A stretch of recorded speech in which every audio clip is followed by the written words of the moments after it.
Olá pessoal, novamente aqui, professor Guilherme, dando continuidade no assunto de calorimetria.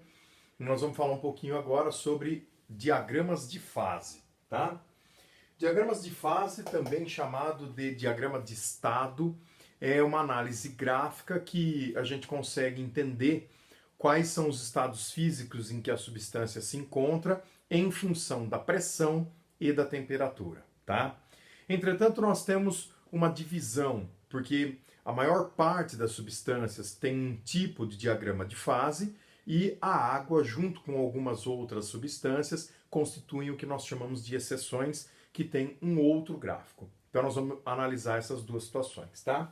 Então, eu vou começar discutindo aqui o gráfico das substâncias de maneira geral. Quando nós falamos substâncias em geral, nós não estamos incluindo a água nesse caso, tá? Então, como eu falei para vocês, a água ela constitui uma exceção, tá legal? E sendo então uma exceção, ela vai ter um gráfico próprio diferente desse que eu vou representar aqui, tá? Vamos lá. Então funciona assim. Em primeiro lugar, o gráfico ele é pressão no eixo Y por temperatura em X. Tá certo? Então o gráfico é sempre dessa forma, pressão por temperatura. Só que esse gráfico ele é dividido em três regiões, dependendo do estado físico em que a substância se encontra. Então nós temos uma curva aqui embaixo, essa curva, quando chega nesse ponto, ela se divide em outras duas curvas. Então nós temos uma parte aqui e nós temos uma outra curva aqui, ó. Tá certo? Ah, varia um pouco de substância para substância? Varia, tá? Mas no geral o gráfico tem essa cara, né? Mas por que três curvas? Porque você tem três estados físicos a serem analisados aqui, tá? Então nós começamos com esta região em que a substância se encontra no estado sólido, tá? Então toda essa região aqui, ó, a substância está no estado sólido, tá bom? Aqui embaixo, nós temos a substância no estado de vapor, tá? Então, toda essa região aqui, a substância se encontra no estado de vapor. Nós não falamos estado de gás, porque há uma definição, há uma diferença entre vapor e gás, e eu quero explorar isso com vocês aqui, tá? E por último, aqui no meio, em que a substância se encontra no estado líquido, né? Para ficar fácil de lembrar isso, alguns colegas até brincam que isso aqui se parece muito com uma taça, né? Então o estado líquido ele entraria aqui no meio, tá bom? Então funciona assim, ó. Essa curva em azul que vocês estão vendo aqui embaixo é a curva que divide os estados sólido e vapor. E nós lembramos que a mudança do sólido para o vapor, qual é o nome dessa mudança? Quando passa direto do sólido para o vapor, é a sublimação. Então essa curva em azul seria a nossa curva de sublimação. Estou abreviando aqui, tá? A curva em preto é a que divide os estados sólido e líquido. Então essa curva é chamada curva fusão. Tá joia? E por último a curva em vermelho que está dividindo os estados líquido e vapor, que é a curva de vaporização. Tá joia? Muito bem. Agora, esse gráfico ele possui dois pontos que são extremamente importantes da gente analisar. E o primeiro deles é esse ponto central aqui, que eu vou chamar de T maiúsculo, tá legal? Então, esse T maiúsculo que nós temos aí, ele é um ponto extremamente importante e eu vou analisar em relação a esse ponto tanto a sua temperatura, que é um valor específico. Então eu vou colocar aqui, ó, temperatura do ponto T. E a mesma coisa com relação à pressão. Então eu vou puxar a pressão aqui. Então eu tenho pressão do ponto T. Tá joia? Então, temperatura do ponto T e pressão do ponto T. Nós vamos discutir isso ali para entender direitinho o que esse ponto significa, tá? Então, em primeiro lugar, esse ponto T que nós estamos discutindo, o seu nome é ponto triplo. Tá joia? E o ponto triplo nós entendemos como sendo a possibilidade da coexistência dos três estados físicos da matéria. Tá joia? Então, quando nós falamos a possibilidade da coexistência, isso não é um processo fácil de ser feito, tá? Entretanto, ele é possível. Então, ou seja, não é em casa que a gente consegue, então eu vou pegar um recipiente e vou conseguir lá na minha casa água, gelo e vapor, tudo dentro do mesmo recipiente. É muito difícil, porque você precisa estabilizar a pressão. O problema não é nem tanto a temperatura, mas é sim a pressão, tá? Então, vamos lá. Como funciona o ponto triplo de maneira geral e qual a sua importância, né? Então, além do fato dele representar a possibilidade de você ter os três estados físicos da matéria coexistindo, tá certo? Ele define para nós uma outra coisa extremamente importante, que é a questão da sublimação, tá? Antes disso, vamos fazer uma pergunta. Toda substância tem ponto triplo? Toda substância possui ponto triplo, tá? Então eu quero que vocês tenham isso em mente. Inclusive a água. O nosso objetivo aqui é estudar a água. Embora esse gráfico não seja o gráfico da água, mas ele é de maneira geral um gráfico em que a gente vai entender o significado desses pontos, como a gente lê esse gráfico, para depois então passar para o da água e fazer uma análise mais específica. Então em todos os momentos, embora esse gráfico não seja água, eu vou estar citando a água por ser a substância que mais o vestibular trabalha com vocês, tá? Vamos lá? Então, no caso da água, professor, a água também tem ponto triplo? Claro, ela é uma substância como todas as outras e tem ponto triplo também. Então, vamos pegar como exemplo os valores do ponto triplo da água. Então, olha só. Se nós pegarmos aqui para a água, a temperatura do ponto triplo é um valor bem específico, 0,01 graus Celsius. Tá certo? Então, uma temperatura bem específica. Entretanto, a pressão do ponto triplo, ela é uma pressão muito baixa.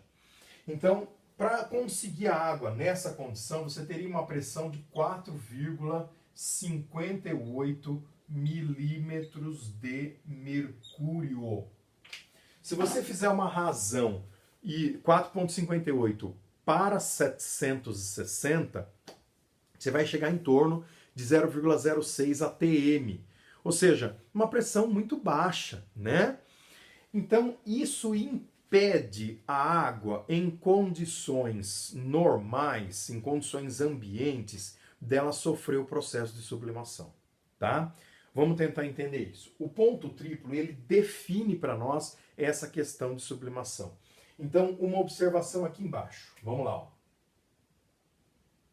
Quando você pensa nesse processo de sublimação,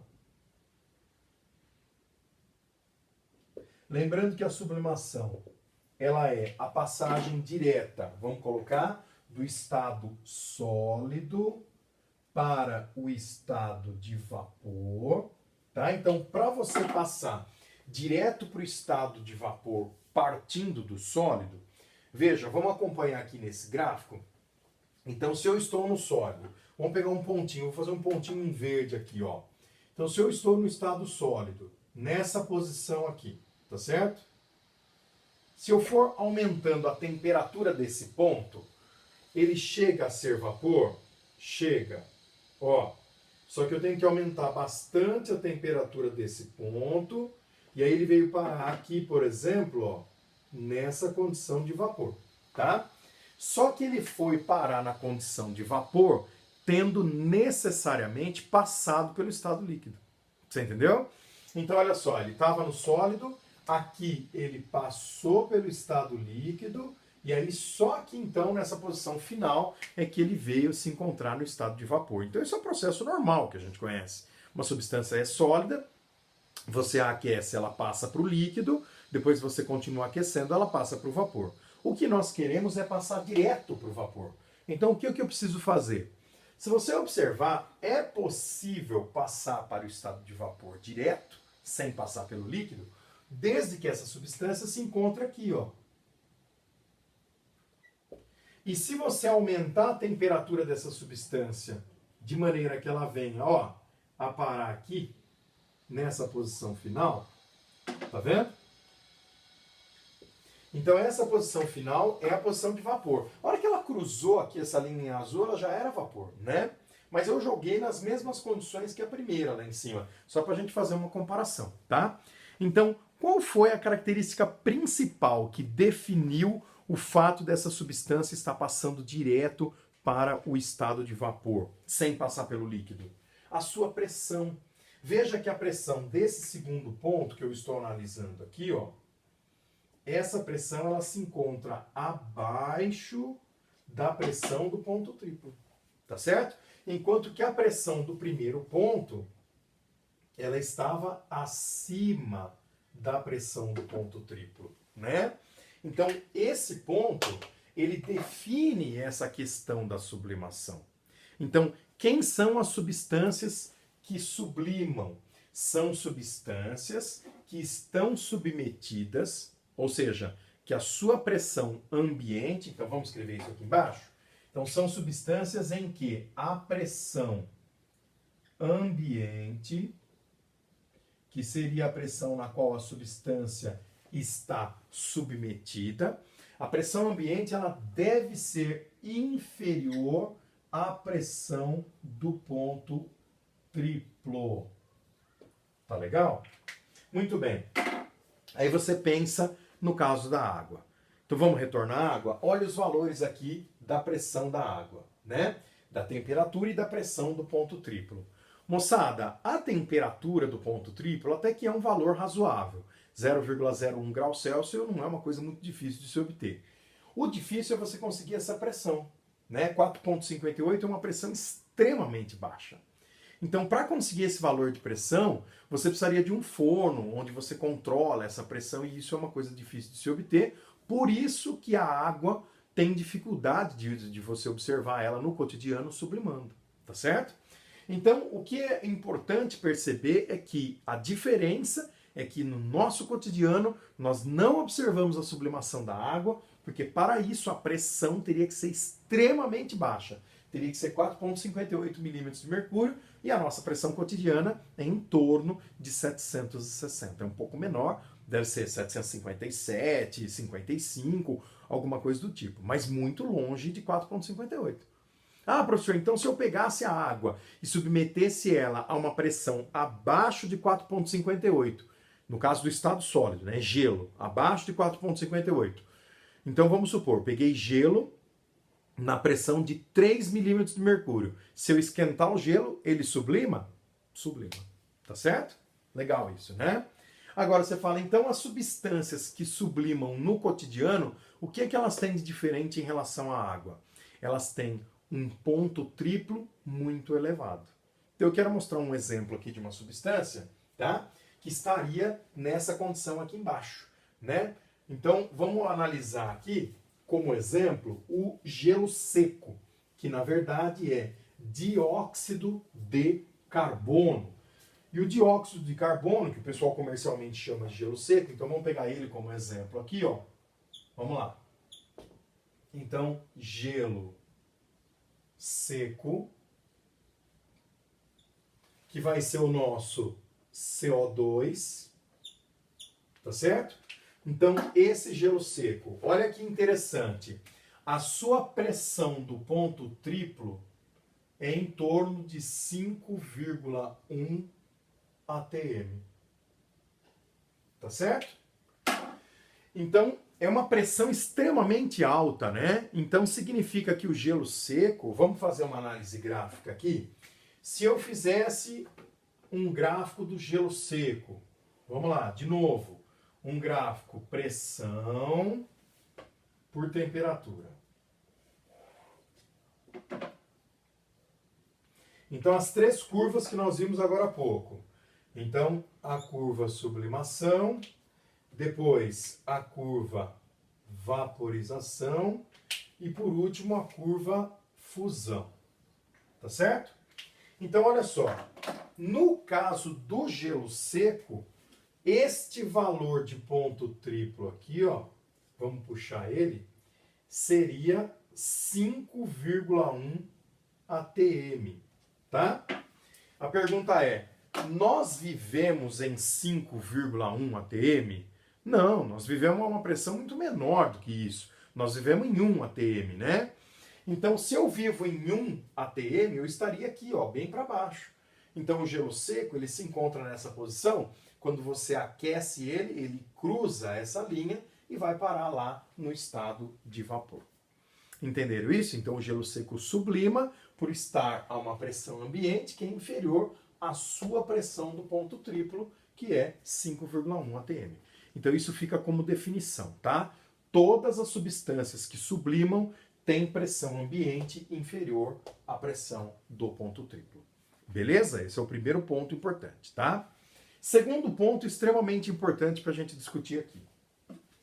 Existe nesse gráfico um outro ponto, uma outra divisão importantíssima para a gente analisar junto aqui, tá? Então eu vou até estender um pouquinho o eixo das temperaturas para a gente poder enxergar isso, legal? Então não precisa estender muito não, é só um pouquinho mais aí do que a gente tem. Então aqui o eixo das temperaturas, tá? Existe um ponto aqui, mesma coisa, ele tem também uma temperatura específica e tem uma pressão específica. Embora para nós a pressão não seja muito importante, nós vamos dar mais atenção para a temperatura. Então, eu tenho aqui uma temperatura e tenho aqui uma pressão. Esse ponto é chamado C. Nós o chamamos de ponto crítico, tá certo? O ponto crítico, então aqui temperatura do ponto crítico e aqui pressão do ponto crítico, tá? Esse ponto, ele divide as regiões de vapor e gás, tá certo? Então, vamos lá. Esse C maiúsculo que nós temos aí é o nosso ponto crítico. E esse ponto crítico é ele que estabelece a divisão entre as regiões de vapor e gás. Muitas vezes os estudantes me perguntam isso, né? Professor, há diferença entre o vapor e o gás? Não, nenhuma com relação a diferenças visuais, tá? Entretanto, diferenças técnicas de processos, isso sim existe. Então veja só, quando você tem um cara que é vapor, você pode fazer esse vapor voltar a ser líquido sem mexer na sua temperatura, mexendo apenas na pressão. Essa é a diferença com relação ao gás. O gás não tem como ele voltar a ser líquido mexendo apenas na pressão. Para ele voltar a ser líquido, você precisa mexer na pressão e na temperatura, tá certo? Ou talvez, dependendo da condição na qual ele se encontra, somente na temperatura. Mas mexendo apenas na pressão, não é possível. Então, eu vou fazer uma análise aqui, imaginando que você tenha dois pontos nesse gráfico. Vamos colocar esses pontos em verde. Olha só. Então, eu vou chamar esse ponto aqui, vai ser o meu ponto A, e esse aqui eu vou chamar de ponto B. Tá certo? Qual é a diferença entre os pontos A e B? Vamos supor que as suas pressões estejam alinhadas, ó. Tá certo? Então, vamos até puxar isso aqui, ó. Então, essas seriam as pressões dos pontos A e B, que supostamente são pressões iguais, tá? Então, eu peguei a mesma pressão para os dois pontos. Só que agora eu vou aumentar a temperatura. Se eu aumentar a temperatura, perdão, eu vou aumentar a pressão. Se eu aumentar a pressão do ponto A, mas sem mexer na sua temperatura. Vamos puxar a temperatura aqui embaixo, ó. Ó. Então você tem aqui uma temperatura que eu vou chamar de TA. Perceba, veja que nós não vamos mexer nessa temperatura, tá? Então eu vou aumentar a pressão do ponto A de maneira que ele cruze essa linha em vermelho. Percebeu? Então ele veio parar nessa condição final aqui, ó, que eu vou chamar de a linha. Tá certo? E eu vou fazer a mesma coisa com B. Então vamos garantir que as pressões finais serão iguais? Olha só, então essa vai ser a condição final de pressão, na qual eu vou puxar também o ponto B, e nós não vamos mexer na temperatura de B, tá? A temperatura de B vai permanecer a mesma que essa temperatura aqui que eu estou chamando de TB. Então eu vou passar esse ponto B para essa condição final aqui, que eu vou chamar de B', aqui em cima. Tá joia? Tá? Então essa é a análise que nós queremos fazer. O ponto A está indo para A' e o ponto B está indo para B'. Tá certo? Então se você analisar, quem era o estado A? Vou fazer em outra cor aqui para ficar bem evidente. Então A era, na verdade, uma substância na condição de vapor. Tá joia? Agora, quando ela passou para a condição A', ela já se tornou uma substância no estado líquido. Mas veja, era vapor e virou líquido. Mas como virou líquido? Virou líquido aumentando apenas a pressão e não mexendo na temperatura. Então eu tenho uma substância que era vapor, eu aumentei a pressão sobre ela, ela virou líquido, mesmo sem eu alterar nada a sua temperatura. Já a substância B,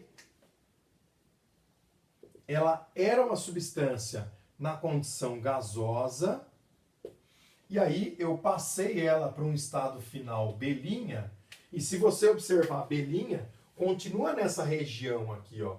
Então B' ainda é uma substância no estado gasoso.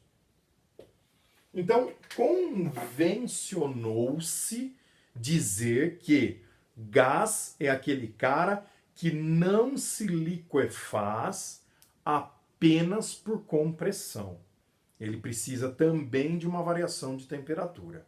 E convencionou-se dizer que o vapor é aquele cara em que você liquefaz comprimindo, apenas comprimindo ele, né? Então, eu comprimi o vapor, ele voltou a ser líquido, então isso é a definição de vapor, já o gás não consegue apenas por compressão voltar ao estado líquido, tá? Então, eu vou escrever isso aqui embaixo, que para nós a definição de vapor seria aquela substância ou aquele corpo que se liquefaz por compressão. Lembra o nome? Quando a temperatura não varia, né? Então o vapor é aquele cara que se liquefaz quando você aumenta a pressão, mas não mexe na temperatura. Nós chamamos isso de compressão isotérmica. Tá joia? Então, essa é a definição de vapor. É um cara que volta a ser líquido, aumentando a pressão, sem mexer na temperatura. Então, no nosso cotidiano, você percebe que existem várias substâncias em que nós chamamos de gás, mas que na verdade são vapor. Isqueiro a gás é um isqueiro a vapor, porque lá dentro ele está líquido, né? E a hora que você solta ele, então ele está pressionado lá dentro, a sua pressão é alta. Na verdade seria o processo contrário do que eu fiz aqui, ó. Ele está a uma grande pressão, a hora que você libera, ele vai saindo, ele já sai no estado, entre aspas, de gás. Na verdade ele sai no estado de vapor. O botijão de gás é a mesma coisa e assim por diante, tá? Então esses são os dois pontos extremamente importantes na qual nós temos a nossa substância, né? Todas as substâncias possuem ponto triplo e todas as substâncias possuem ponto crítico. E aí sempre vem aquela pergunta, né? Professor, a água também possui ponto crítico? Claro que sim. Só que os valores eles são muito elevados. Não tanto da temperatura, mas da pressão. Se você pegar, por exemplo, no caso da água, a temperatura do ponto crítico da água é 374 graus Celsius. Já a pressão do ponto crítico da água é 218 atm. É uma pressão extremamente elevada, né? Então, por isso que em condições ambientes, né, em condições normais, a gente não enxerga esses processos com a água, porém, eles são possíveis, tá bom? Então, a água também pode cruzar essa linha de vapor e gás, desde que você passe da temperatura 374 graus Celsius. Legal?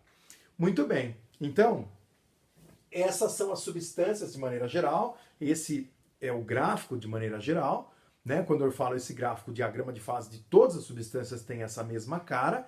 E aí nós vamos fazer depois uma análise do diagrama de fase, especificamente agora sobre a água, né? Qual é no que a água se difere desse gráfico, onde é que eu posso entender essas diferenças no sentido prático, no cotidiano. Então nós vamos falar todos esses detalhes aí, tá bom? Daqui a pouco eu volto com outro vídeo falando sobre as exceções, diagrama de fases parte 2, e aí nessas exceções eu tenho a água incluída aí. Beleza? Valeu, moçada. Daqui a pouco eu tô de volta. Um abraço.